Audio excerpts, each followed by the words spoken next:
vivencias. Ven y cuéntanos tu historia, es compartir y aprender. Vivencias, el programa que quiere la gente como tú.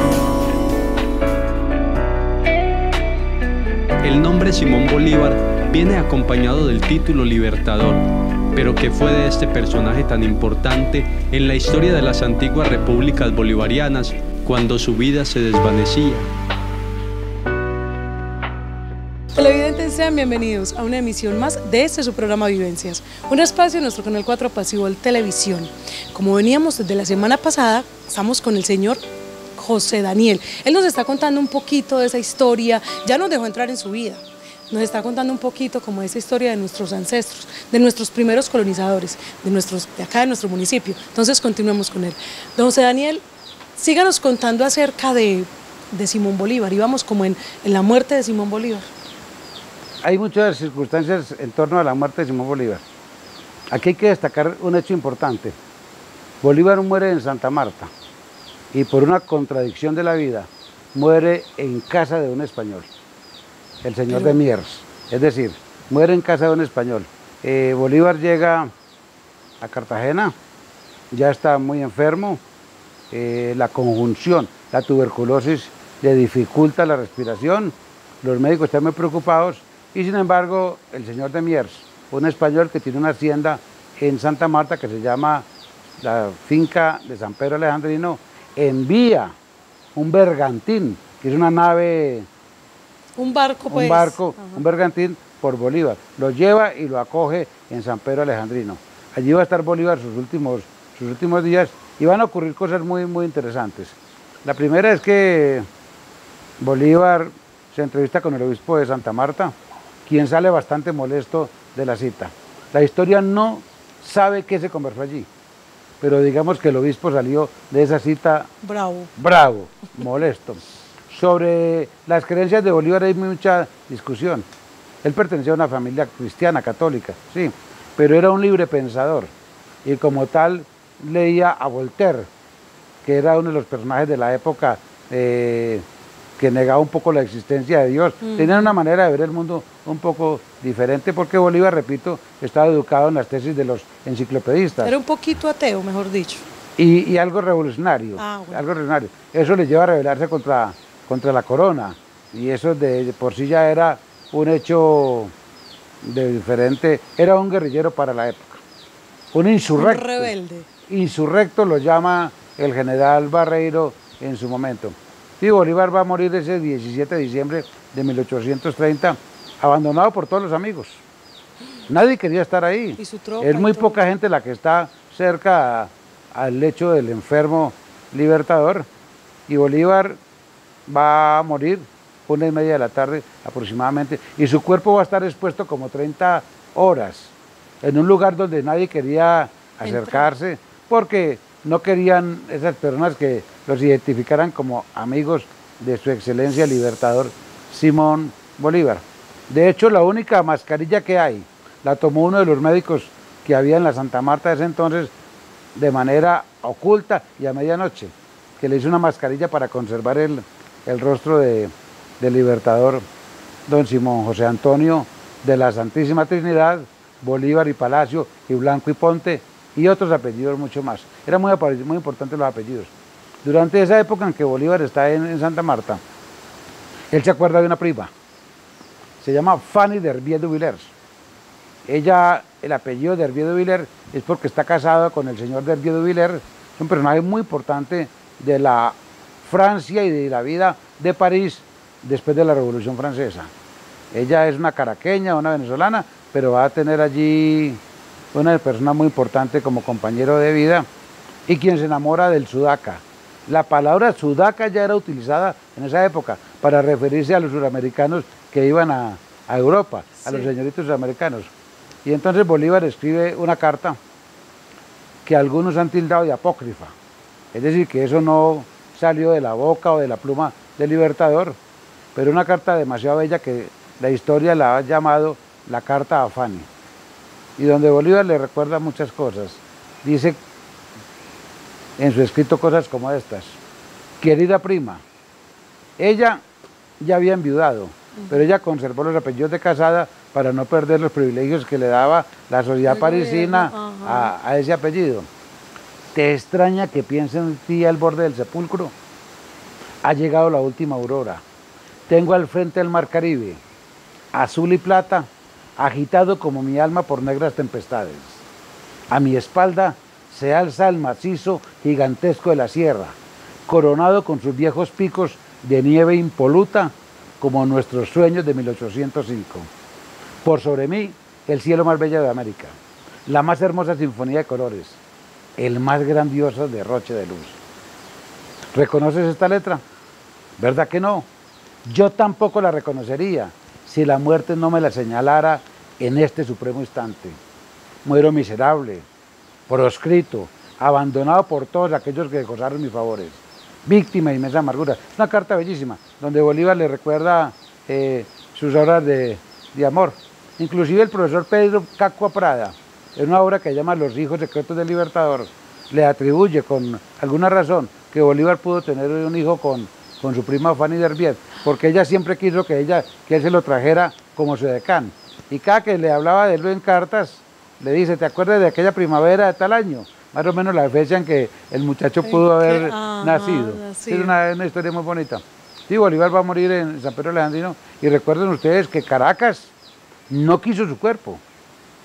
Caracas, el cuerpo de Bolívar va a ir a Caracas casi 20 años después. Los venezolanos no querían saber de su hijo. Después, pasadas 2 o 3 décadas, descubren la importancia que tiene un hombre como Bolívar en el contexto no latinoamericano, no americano, sino mundial. Pero ellos no lo querían. Pero los pueblos de Colombia empiezan a hacerle un reconocimiento. No hay municipio en Colombia que no tenga una plaza que se llama Plaza de Bolívar o Parque de Bolívar, o donde no haya una escuela pues, llamada Escuela Simón Bolívar. ¿Sí? Esta localidad de Ciudad Bolívar, que inicialmente se llamaba Bolívar, quiso hacerle un homenaje al nombre y a la persona pública y egregia del libertador Simón Bolívar. Y de hecho, en el parque de nuestro municipio hay una estatua. ¿Un busto? Sí, un busto, exacto, de Bolívar. La primera estatua que llega a Colombia la contrata el señor París. Muerto Bolívar casi 20 años después, el señor París contrata con Terenani. Es el reputado escultor más importante del mundo en esa época, es italiano, Terenani, para que haga esa estatua que está todavía en la Plaza de Bolívar de Bogotá, entre el Capitolio y el Palacio de Justicia. Es uno de los primeros monumentos que se hacen y se elevan a la figura pública de Bolívar. Pero te quiero decir algo y les quiero decir algo a los oyentes y a los televidentes. Ese Bolívar de botas lustrosas, de chaqueta, de gorro y de charreteras, ese Bolívar no existió. Ese es un Bolívar muy escaso, muy escaso. Ese Bolívar no lo hicimos nosotros. Ese es un Bolívar ya dentro de la iconografía elevado a una majestuosidad importante. El Bolívar es un hombre de sombrero de hippie japa, que es el sombrero típico que hoy es el sombrero nacional de Panamá, es de origen ecuatoriano, digamos que es un sombrero como de hoja de iraca, es un Bolívar de camisa y jean de drill, y fundamentalmente de cotizas o de zapatos muy cómodos. Ese Bolívar de charreteras elegantes, ese es un Bolívar para las fiestas, para algunas ocasiones, pero no es un Bolívar permanente. Es más, el caballo Palomo nunca estuvo en Boyacá, en la mal llamada batalla de Boyacá. Bolívar es un hombre que monta generalmente en mula, porque son más fuertes para la travesía, para la montaña, para los pisos malos. El caballo Palomo existió como tal, se lo regaló Casilda Zafra a Bolívar, pero en la mal llamada batalla de Boyacá, que eso ocurre en el río Teatinos, Bolívar está montado en un caballo de color zaino llamado El Muchacho. El Muchacho. El Muchacho. Ese es el nombre del caballo que acompaña en esa gesta del 7 de agosto de 1819 a su excelencia Libertador. ¿Por qué dice mal llamada la batalla de...? Porque el 7 de agosto de 1819 lo que hubo fue una escaramuza. Dicho de otra manera, allá hubo 4 tiros. La historia refleja que la batalla de Boyacá sobre el río Teatinos, hoy un riachuelo o una quebrada de muy poco caudal. Nunca antes en la historia de la guerra de independencia se había capturado tanto realista, tanto español con tan poquitos tiros. Es que con tan poco. Primero eso ocurre tipo 1:30. Los españoles están como almorzando en ese momento. Pero es que 13 días antes había pasado lo que sí es una batalla, el famoso Pantano de Vargas, del cual sabemos muy poquito. En el Pantano de Vargas hubo muertos. Eso empezó a las 5 de la mañana, a las 8 de la noche todavía estaban los cañones disparando, heridos. Ahí se pierde gente muy importante. El coronel James Rooke, irlandés, de la famosa Legión Británica, queda herido, se gangrena y va a morir días después. Entonces, en la batalla de Boyacá, sin mucha pérdida de vidas humanas, hubo vidas humanas perdidas, pero no tantas, muy pocas, sin tanto tiro, sin tanto esfuerzo, se captura toda la oficialidad española realista, y entre ellos al comandante Barreiro, que está debajo del puente de Boyacá, y donde aparece un personaje en la historia de Colombia, del que en estos días hemos oído hablar mucho en televisión, que es Pedro Pascasio Martínez, un niño palafrenero. Ya había niños en la guerra, ya había enrolamiento forzado para los dos ejércitos, para la guerra. Y Pedro Pascasio Martínez es un niño cuidador de caballos, está allí y con una lanza descubre que hay unos señores oficiales del ejército contrario, o sea, españoles realistas, los intimida, le ofrecen plata, él no acepta recibir ningún peso y los conduce a presencia de Bolívar. Lo que Pedro Pascasio Martínez, ese niño de 13 años, no sabe, y mucho menos Bolívar y su oficialidad, es que la persona que le están conduciendo a comparecer frente a su excelencia el Libertador es nada menos que el general José María Barreiro, el jefe de los ejércitos realistas. Es una gran sorpresa que lo hayan capturado tan fácil. Sí, por eso se magnifica ese acto como la batalla de Boyacá, porque ese sí le abre ya la vía a que el ejército libertador pueda llegar a Santa Fe triunfante. Definitivamente yo pienso que la historia no tiene fin. Yo No. digo que pues, definitivamente entre más nos metemos, mire todo lo que llevamos, pues conocimiento, porque en realidad yo sé que los bolivarianos tampoco tenían conocimiento, muchos, de pronto unos sí, otros no, de tanta cosa. Inclusive nosotros no sabemos mucho de Bolívar. Sabemos que era ardiente en el amor, en la cama. Gilles Aurat, que es una francesa que escribió una biografía muy neutral. Porque es que la historia, el problema nuestro es que la historia de Bolívar, a favor o en contra, la escribieron o venezolanos o colombianos. Y entonces escribió una historia muy tergiversada. Y Bolívar no tuvo la oportunidad de escribir como Napoleón su propia autobiografía. Que Napoleón tuvo 6 años escribiendo su propia autobiografía. Bolívar no. De la historia real de Bolívar queda lo que se llama el Diario de Bucaramanga, escrito por un personaje muy importante, el francés Luis Perú de la Croix, que estuvo en las guerras de independencia de los Estados Unidos, estuvo en la Revolución Francesa y vino a ser edecán. Calculen ustedes la magnitud de Bolívar, que viene a ser edecán del Libertador. Y durante esos 53 días que duró la Convención de Ocaña, que iba a reformar la Constitución de Cúcuta de 1821, y eso ocurrió en 1828, durante esos 53 días, Bolívar le va contando su historia, le va contando algunos hechos reales. Y por ejemplo, ahí donde Bolívar dice, no es cierto que Ricaurte haya muerto en átomo volando. Yo creé esa historia, yo recogí su cadáver víctima de bayonazos y disparos, yo recogí su caballo quemado por el sol, arañado por los gallinazos, pero yo necesitaba exaltar el sentimiento de la tropa. Claro, San Mateo hubo un polvorín y se explotó, y seguramente fue Ricaurte quien lo puso, pero no es que él haya muerto en átomo volando, es Bolívar quien expresa años después eso a Perú de la Croix. Yo mismo creé ese mito para enardecer y enaltecer su presencia allí y levantarle el ánimo a la tropa. Y lo mismo pasa con Atanasio Girardot, que a nosotros nos enseñaron, yo recuerdo cuando estudiaba en Medellín, una oración muy bonita: permita Dios poderoso que yo plante esta bandera, donde se mece altanera la del español odioso. Hablándose, y Bolívar dice, no, ¿cuál aire de heroísmo de Girardot? casi que dice que eso es un acto de adrenalina, que eso fue un acto de imprudencia, que se metió a una montaña, un monte lleno de españoles, pues rápidamente le dieron, lo mataron. Y Bolívar dice, yo mismo me cargué de sus exequias, yo mismo le di la importancia que él tenía para levantar el ánimo a la tropa. O sea, Bolívar, un mito, crea mitos para darle ánimo y entusiasmo a sus soldados. Relatar acontecimientos, evocar personas, rememorar lugares, para que no mueran en la morada de los recuerdos.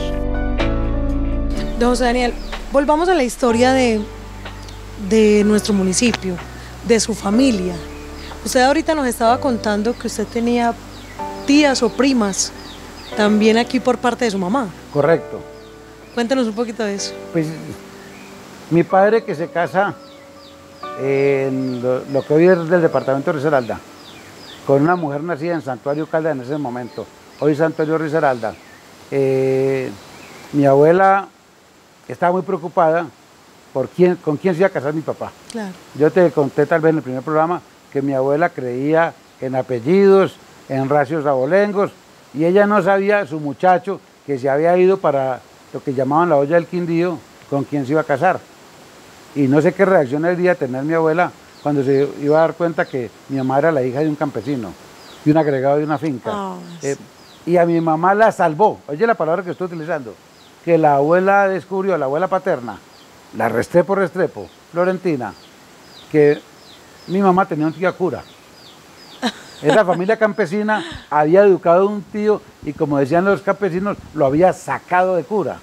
Y cuando mi abuela se entera que mi mamá es sobrina de un cura, pues eso le abrió la puerta, porque mi mamá, como lo dijo Uribe, era una persona de acrisoladas virtudes cristianas.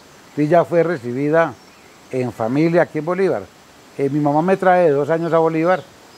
Esa época había que pasar de Santuario a la Virginia, coger el ferrocarril de la Virginia a Bolombolo, y de Bolombolo a Pereira, a Bolívar, había que venir pues en los carros de plaza. Mi mamá me trae acá, mi abuela me conoce, y entonces cuando venimos a vivir un tiempo a Bolívar, tiempo después, las hermanas de mi mamá, unas tías, vienen a conocer pues a Bolívar y la familia de mi abuela, y terminan enganchados con personas de Bolívar y se quedaron viviendo acá. Más de 50 años ya llevan mis tías maternas, sin haber nacido en Bolívar, viviendo en Bolívar y casados con personas de este municipio. O sea, que todavía están. Todavía están. ¿Quiénes son? Pues Ligia Arcila de González, viuda de González, su esposo, una persona muy conocida acá ya, Santiago González, conocido como Cucharo. Sí. Pues el señor Guillermo Márquez Trujillo, persona muy vinculada acá, está casado con Luz Marina Arcila, una tía, en fin. Y por apellidos como Puerta Trujillo, Ángel Trujillo, hace parte de toda mi parentela, son mis primos hermanos. O sea que, ¿cuánto tiempo pasó usted aquí viviendo pues en este municipio? 2, 3 años, pequeño. De pequeño. 2, 3 años.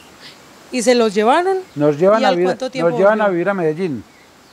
Y en Medellín hago 4 años de primaria. Pero cada vacación nos empacaban para Bolívar. Porque los primos eran ricos, tenían finca en Farallón y nos empacaban para Bolívar.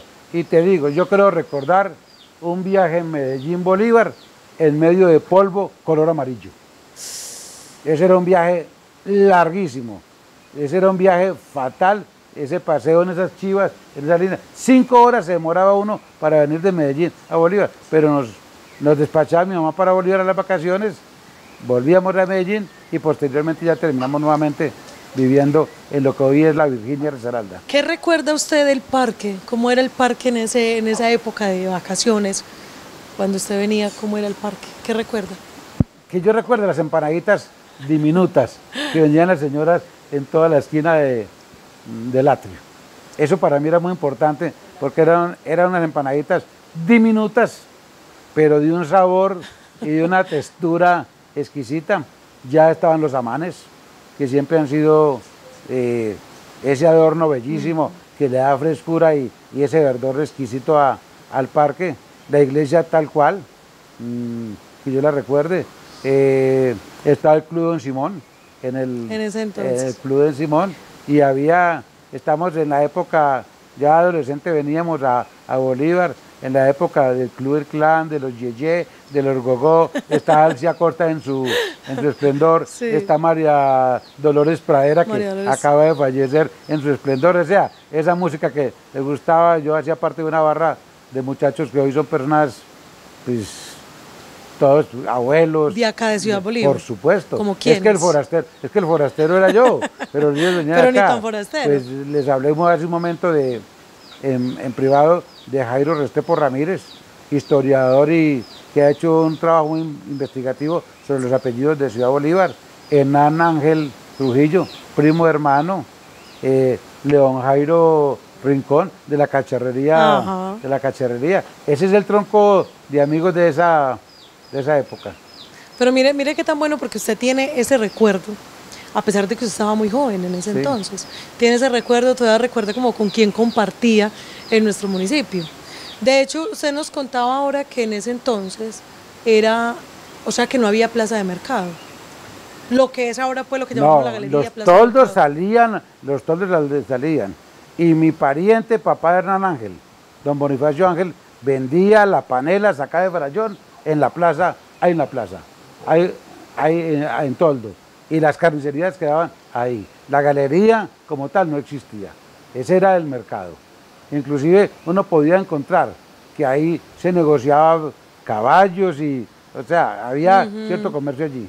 ¿Y el café qué tal era en ese entonces? O sea, Sí, ya- también era ya- así. Sí, ya, claro, Bolívar ya era un municipio cafetero, no con las tecnologías ni las modernas variedades, pero era un municipio cafetero, con mucha producción de caña de azúcar. O sea, mucho establecimiento panelero. Don José Daniel, cuéntenos también usted como que considera que haya afectado el municipio la industria. Lo que pasa es que Bolívar no es una isla ni es ajena a los vaivenes de la economía regional, de la economía nacional y de la economía mundial.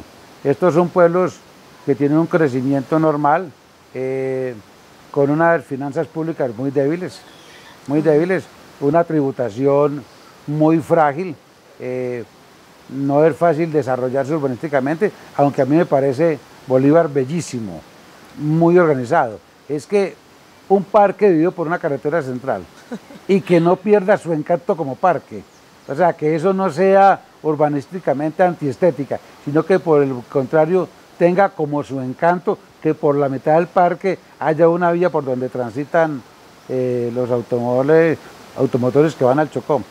¿Quiere que le recuerde una cosa? Dime. Es que en mi época de niño ya había bus urbano en Bolívar, y yo le estoy hablando de hace muchos años. Ya había urbano que iba desde arriba del Alférez o desde la Manuelita, pues, y subía hasta el Alférez. Eso me parecía muy novedoso, porque en ningún otro pueblo que yo conociera en esa época había bus urbano. Bolívar ya tenía ese transporte público. O sea que hemos sido como un poquito adelantaditos. Sí, O sea, hemos sido- la cultura de los bomberos. Aquí hay máquina de bomberos desde que yo estaba niño. Y todavía en Colombia hoy hay pueblos que no tienen cuerpo bombero, a pesar de que la ley lo obliga. Pero en Colombia ya había cultura de tener una brigada y una máquina extintora de incendios. ¿Anhela usted algún día vivir en Ciudad Bolívar? Me encantaría. En esta casa, por ejemplo, maravillosa, con el río, con la brisa, con esos árboles, esa melena, ese encanto. Pues aquí, estos verdes, este paisaje, la gente es extraordinaria. Y la familia, pues, por supuesto, más encantadora.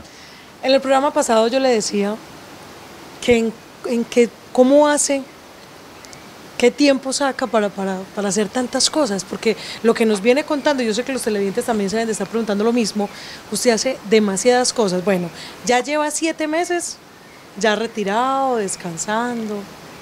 ¿Qué planea?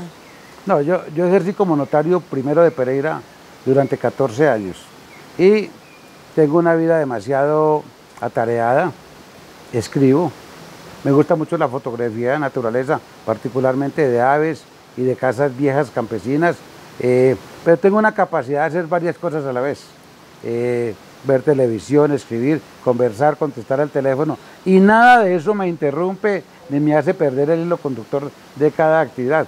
De hecho, soy una persona muy tecnológica desde el punto de vista del computador, de mi equipo móvil o celular que llaman. Soy muy moderno en esos temas y básicamente soy un chateador compulsivo.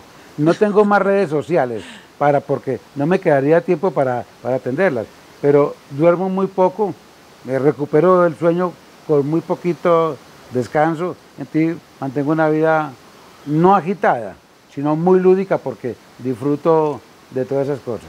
En otra época pescaba, pero cuando eso se volvió imposible salir a los ríos, porque no era posible, por razones de seguridad, pues tuve que dedicarme a otras cosas.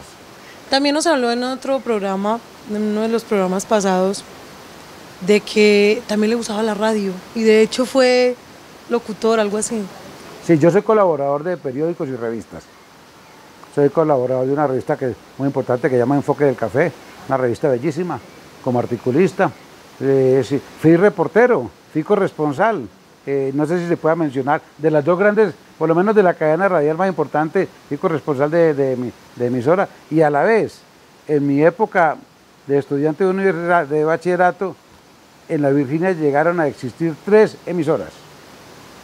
Deben entender los televidentes que eran emisoras que no tenían licencia y su potencia era muy poca, pero una de ellas funcionaba dentro del atrio de la iglesia, dentro de la iglesia, no dentro del atrio, dentro de la iglesia, al lado del altar mayor, o sea que el padre estaba diciendo misa y a un lado en una habitación, ahí estaban los equipos de sonido y uno era el locutor, manejaba el control, manejaba los 2 tornamesas, los tocadiscos que llaman los campesinos, y uno era responsable de que se cerrara bien el control, los micrófonos, porque se descuidaba uno y salían unos madrazos impresionantes y el cura se molestaba porque ocurrían eso.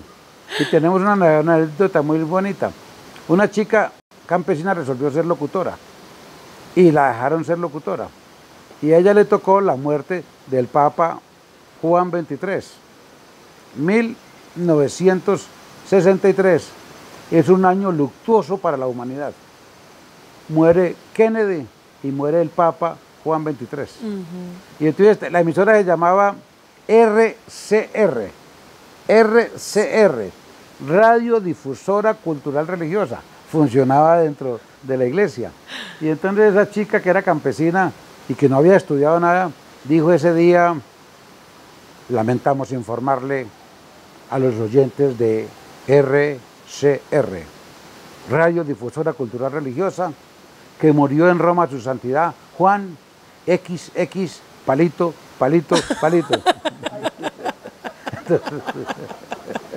Entonces eso es realidad, eso es cierto. Sí, son épocas que nosotros recordamos con mucho cariño, porque ella también decía NRCR, Radio Difusora Cultural Religiosa, las 12 en punto. Ah, mentiras, las 11:57 minutos. Pero son épocas muy maravillosas.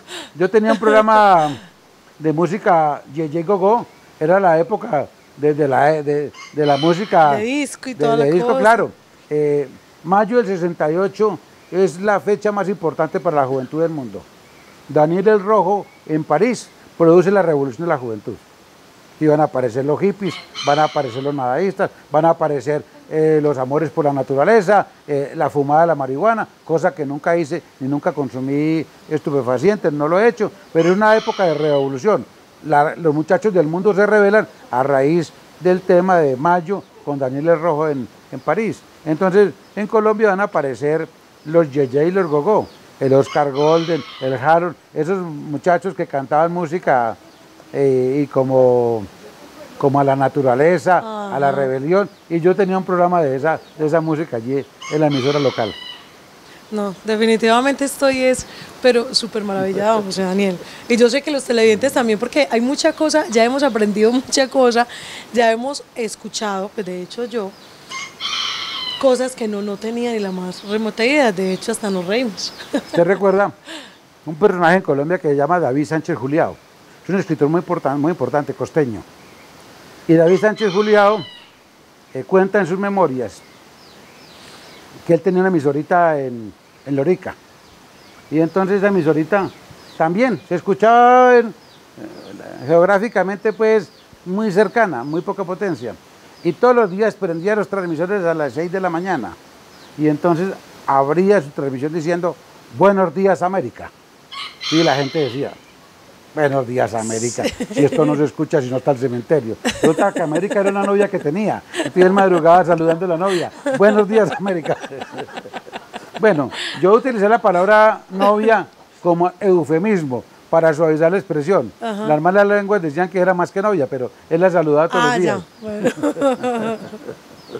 No, o sea, Daniel, de todas maneras, o sea, definitivamente muchas gracias Pues por yo- darnos como toda esta clase de historia y contarnos tantas cosas, pero yo sé que esta historia no se queda aquí. Pues, Hay muchas más. Estoy me encantaría volver a conversar. Yo siempre he creído que uno tiene que contar lo que sabe, lo que ha aprendido, lo que ha escuchado, lo que otros le transmitieron vía oral o por las lecturas o por las investigaciones que se hacen. La historia es mi fuerte, me gusta, sobre todo el desarrollo de la historia de los pueblos, donde está el acontecer de las familias, el crecimiento y tantas cosas buenas y malas que se pueden contar alrededor de un apellido, de un nombre, de una población misma. Estoy encantado de estar acá.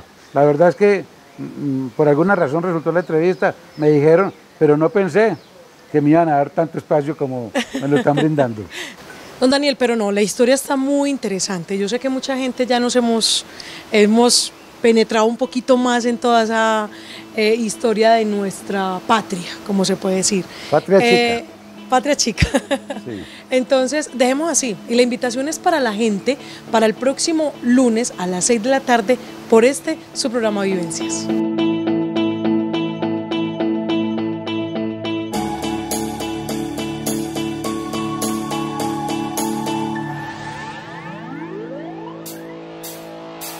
Vivencias, ven y cuéntanos tu historia, es compartir y aprender. Vivencias, el programa que quiere la gente como